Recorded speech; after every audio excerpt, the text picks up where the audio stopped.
पाठवतात खाली. John fast food नाही आहे, डोसा आहे.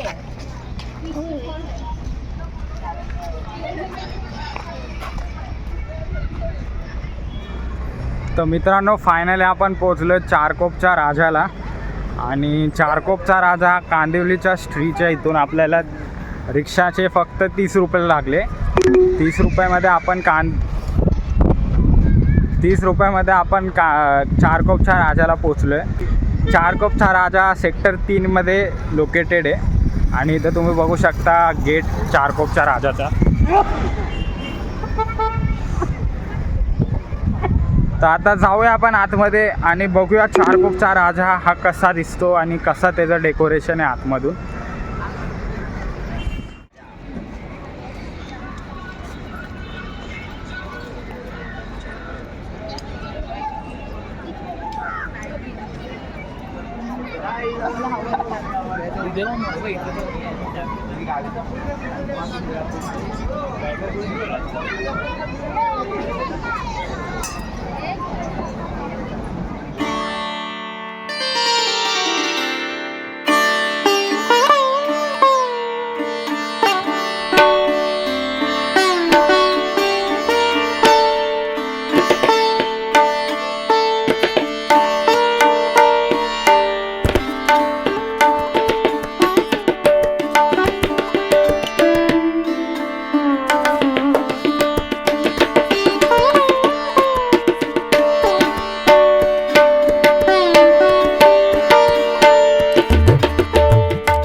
तर मित्रांनो आपलं चारकोपच्या राजाचं दर्शन करून झालेलं आहे. खूप सुंदर होती मूर्ती आणि सेम टू सेम लालबागच्या राजासारखीच तिथे लाईन होती. गर्दी पण तेवढीच होती, फक्त एवढंच का ती लाईन ते लोक लवकर सोडत होते आणि धक्काबुक्की काहीच नव्हती. शांततेत सगळी लाईन वगैरे जात होती. काही आपल्याला धक्काबुक्की वगैरे करत नाही. प्लस तिथे व्हिडिओज फोटोज पण काढून देतात आणि त्यांनी एक वेगळी जागा बनवली, ओपन स्पेस आहे जिथे आपण उभा राहून तिथे फोटोज व्हिडिओज काढू शकतो. आता ते मला वाटतं आता जस्ट चालू झालं आहे ना, आजच पहिला दिवस होता, तर म्हणून मे बी ती जागा तशी ठेवली असेल. पण जसा दिवस कमी होत जातील, दिवस पुढे जातील, तर मला वाटतं ते लोक तिकडे उभा राहू देणार नाही, कारण की गर्दी खूप होईल पुढे. तर आता आपण चाललो आहे चारकोपच्या सम्राटला. चारकोपचा सम्राट हा चारकोपच्या राजापासून 20 मिनिट्सच्या वॉकिंग डिस्टन्सवर आहे. तर जाऊया आता चारकोपच्या सम्राटला आणि बघूया चारकोपचा सम्राट कसा आहे आणि त्याचं डेकोरेशन कसं आहे.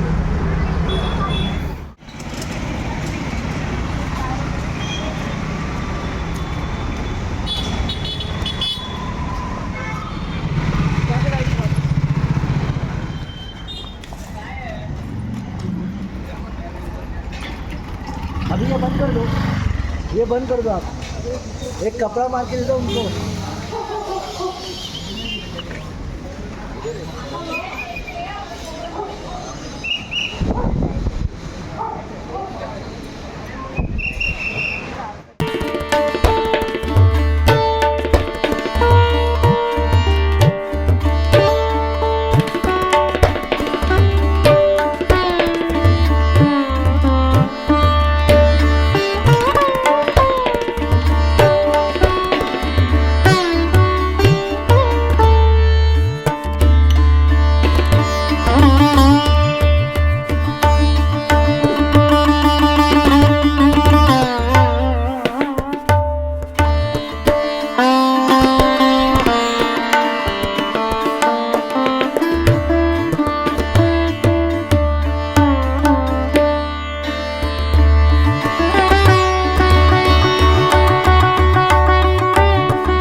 मित्रांनो, आपलं चारकोपच्या सम्राटचं दर्शन करून झालेलं आहे आणि खरंच ती मूर्ती खूप सुंदर आणि मोठी आहे, भव्य आहे ती मूर्ती आपल्या मूर्तिकार राजन झाड यांनी बनवलेली आहे आणि खूप बॅलन्सिंग मूर्ती आहे ती आणि डेकोरेशन पण सिम्पल आहे.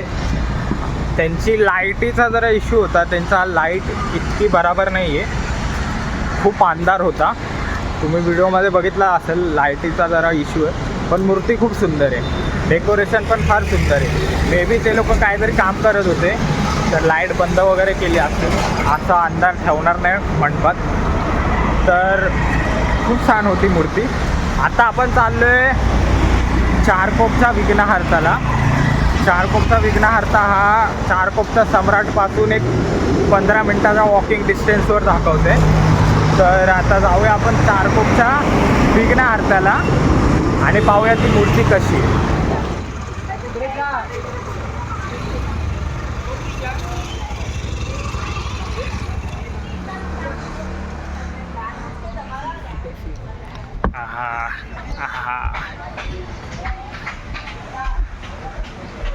ही तिकोळीची मूर्ती.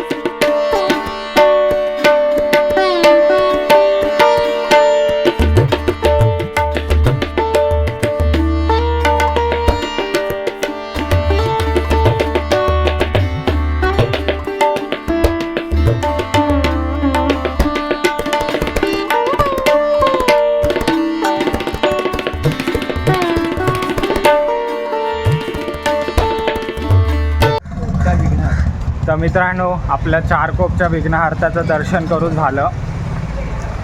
खूप सुंदर मूर्ती होती ती मूर्तिकार सिद्धेश दिघोळे यांनी बनवलेली, जो आपल्या एकटाचा एकदंत बनवतो. त्यामुळे जर तुम्ही ती मूर्ती बघितली असते तर ती सेम टू सेम आमच्या गणपतीसारखी होती, फक्त ह्यावेळेस आमच्या गणपतीची जरा टिल्ट होती मूर्ती, ती एकदम सरळ होती. बाकी मंडळ खूप शांत आहे, छान आहे आणि जराही काय धक्काबुक्की वगैरे काहीच नाही. तुम्ही बघितलं असेल, स्टेजवर मला जाऊन देत होते. ॲक्च्युली मी स्टेजवर मला वाटलं फक्त ओळखीच्या लोकांना जाऊ देतात, पण मी त्यांना विचारलं तर ते बोलले अरे विचारतो काय जा ना.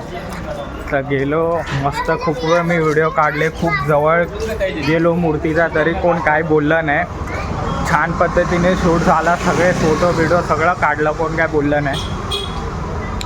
तर आता हा होता आपला सेकंड लास्ट गणपती आणि आपण आत्ता चाललो आहे लास्ट गणपतीला, तो म्हणजे चारकोपचा पेशवा. आता चारकोपचा पेशवा इथून खूप जरा लांब आहे, रिक्षानेच आपल्याला अर्धा तास लागेल. सो कारण की इथं सगळे मंडळं ना लांब आहेत, मोजकेच काय जवळ आहे. तर आता बघूया चारकोपच्या पेशव्याला जायला किती वेळ लागतो. बाकी तुम्हाला व्हिडिओ कसा वाटला हे कमेंटमध्ये नक्की सांगा आणि अशाच व्हिडिओसाठी चॅनलला नक्की सबस्क्राईब करा. तर मित्रांनो, फायनली आपण पोचलेलो आहे चारकोपच्या पेशव्याला आणि ॲक्च्युली चारकोपच्या पेशवा जवळच होता, रिक्षाने एक 5 मिनटं लागली फक्त. ते मॅपवर खूप मोठं लोकेशन दाखवत होतं, पण रिक्षाने तुम्हाला एक 5 मिनटात लागतील आणि रिक्षाचे पैसे पण 35 झाले. 35 रुपयामध्ये तुम्हाला चारकोपच्या पेशव्याला सोडेल, चारकोपच्या सम्राटच्या इथून. आणि चारकोपच्या सम्राटच्या बाजूलाच हे चारकोपचा विघ्नहर्ता, म्हणजे एक्झॅक्ट बाजूलाच आहे. सो त्यामुळे तुम्हाला हे 3-4 गणपती जवळच भेटतील. तुम्ही इथं बघू शकता, इथे स्टॉल्स लागलेत खूप.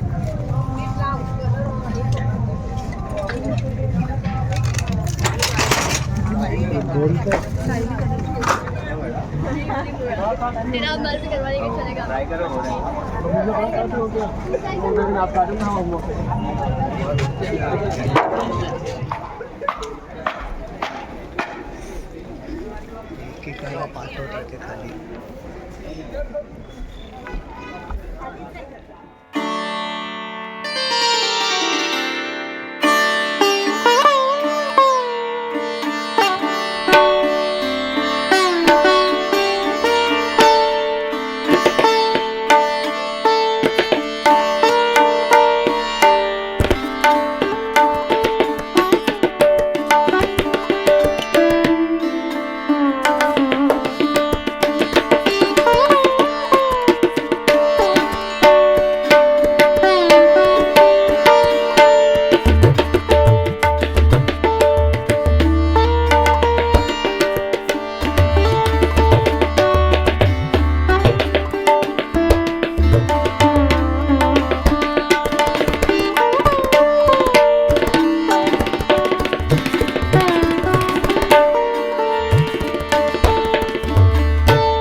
तर मित्रांनो फायनली आपल्या चारकोपच्या पेशवाचं दर्शन करून झालेलं आहे आणि चारकोपच्या पेशवाचं मॅनेजमेंट, त्यांची मूर्ती आणि त्यांचं डेकोरेशन एक नंबर होतं. त्यांची मूर्ती तर खरंच खूप सुंदर होती. मला तर मेन म्हणजे मूर्ती बघायलाच जायचं होतं, पण त्यांचं डेकोरेशन पण फार सुंदर होतं आणि त्यांची मॅनेजमेंट पण फर्स्ट क्लास होती.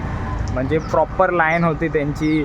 आणि तिथे कसं आहे माहिती आहे का, आता मला इनिशियल डेज चाललेत म्हणून असेल, पण ना तिकडे काय करतात, आता समजा तुम्ही 4 जणं गेलेत ना, तर तुम्हाला आतमध्ये फक्त 4 जणांना सोडणार आधी, कारण की तिथं ऑलरेडी लाईन असते ना. आणि तुम्हाला पर्सनली एक जणांना ते लोक मूर्तीच्या इथे चरण स्पर्श करून देणार. तर हे खूप छान झालं. म्हणजे मला माझ्या मित्राला सिंगल पाठवलं तिकडे. आपण पाय पडायचे आणि मग तिकडे जरा एक जागा केली जिथे फोटोज वगैरे काढू शकतो. तर खूप छान मॅनेजमेंट होती त्यांची, जरा काय ओरडलं वगैरे नाही.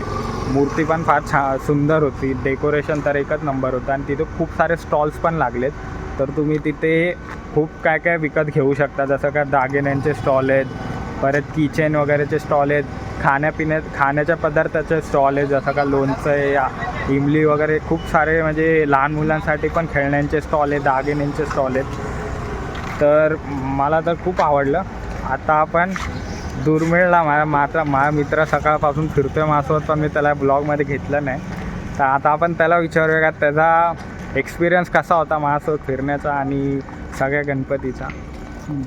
नमस्कार, मी धूमिल जाधव. मी आज सगळ्या गणपती बघायला आलेलो आणि मला त्यात एवढं चांगलं वाटलं की सगळ्या गणपतीवरचं आपण दर्शन घेऊ शकत होतो, चरण दर्शन घेऊ शकत होतो. आपण असं कुठे पण नाही की आपण फक्त हे करू म्हणजे फोटो कुठं गेलो काय नाही, आपण चरण दर्शन प्रॉपर केलं. आणि हेच आता तुम्ही पण या, सगळेजण या. हे आपले गणेश चतुर्थी आहे आणि या चॅनलला लाईक करा, फॉलो करा, सबस्क्राईब करा, भरपूर प्रेम द्या या व्हिडिओला, सगळ्यापर्यंत पाठवा गणेश भक्तांना. धन्यवाद. तर मित्रांनो असा हा दुर्मिळ आज पहिल्यांदा बोलला आहे. तर मित्रांनो आता आपण चाललो आहे घरी. तर आता आपल्याला तोच मोठा प्रवास करायचा आहे 1.5 तासाचा. आता सेम जिथून जसा आलो आपण तसंच आपल्याला परत जायचं आहे. मित्रांनो फायनली आपण पोचलेलो आहे गोरेगाव स्टेशनला आणि इथून आपल्याला डायरेक्ट पनवेल ट्रेन आहे जी आपल्याला नेरूळला पोहोचवेल. तर खूप छान झालं फिरणं आणि मी तुम्हाला शॉर्टमध्ये सांगतो आपण काय काय केलं आणि कसं तुम्ही लवकर तुमचं दर्शन कंप्लीट करू शकता. तर तुम्हाला आधी कांदिवली स्टेशनला उतरायचे. कांदिवली स्टेशनवरून रिक्षा आहेत 30 रुपये ते नाही 15 रुपये शेअरिंग रिक्षा आहे, जेणेकरून तुम्ही कांदिवली श्रीला पोहोचाल. कांदिवली श्रीचं दर्शन घेतल्यानंतर तुम्हाला कांदिवली स्टेशनलाच एक मंडळ आहे ज्याचं नाव आहे कांदिवलीचा राजा मागीचा. आणि त्या गणपती आणि कांदिवलीचा गणपती हे गणपती जवळ आहे. सो तुमचं दर्शन तिथे होऊन जाईल. तर हे झालं कांदिवलीचे गणपती. आणि त्यानंतर तुम्हाला कांदिवलीच्या श्रीच्या इथून तुम्हाला रिक्षा भेटेल. ही रिक्षा तुम्हाला 35 रुपीजमध्ये सोडेल चारकोपच्या राजाला. आता चारकोपच्या राजाचं दर्शन केलं ना, चारकोपच्या राजाच्या एक 10 मिनिटं वॉक डिस्टन्सवर आहे चारकोपचा सम्राट. चारकोपच्या सम्राटच्या एक्झॅक्ट बाजूला आहे चारकोपचा विघ्नहर्ता. आणि तिकडूनच चारकोपच्या विघ्नहर्ताच्या इथूनच एक ऑटो रिक्षा तुम्हाला चारकोपच्या पेशव्याला सोडू शकते, जी त्याला एक ऑलमोस्ट 35 रुपये भाडं होतं. 35 रुपयामध्ये तुम्ही चारकोपच्या पेशव्याला पोहोचू शकता. आणि तिथून चारकोपच्या चिंतामणी पण जवळच आहे, पण आमच्याकडे टाइम नव्हता म्हणून आम्ही गेलो नाही.